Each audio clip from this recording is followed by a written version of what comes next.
se vrátil. To ne. Ale lví hlídka se ho snaží zastavit a my bychom mohli pomoci. Skar ví o mně a o mláďatech, ale neví nic o nás všech. Lví hlídka bude chránit říši lvů a my můžeme Skarovi škodit tady, v zemi vyhnanců. Můžeme spolu utvořit hyení odboj. My? Hyení odboj?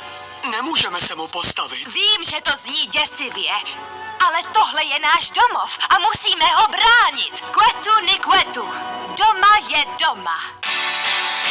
Až udeří hrom, stůj pevně na skále, ta síla je v tom, že my se nedáme žít v pochybách.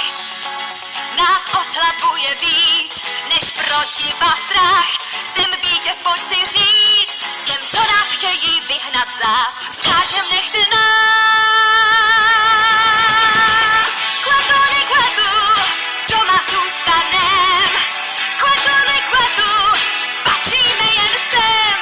A když budem spolu, proč se potloukat? Doma je doma, buď tu rád. Jen rozhlídni se, všechno kolem naše je, to místo je tvé a za něj porvem se, těm, co nás chtějí vyhnat zás, vzkážem nechte nás. Kvetu ni kvetu, doma zůstanem. Kvetu ni kvetu, patříme jen sem. A když budem spolu, proč se potloukat? Doma je doma, buď tu rád. Představy jsou děsné, kdo by chtěl se všeho vzdát.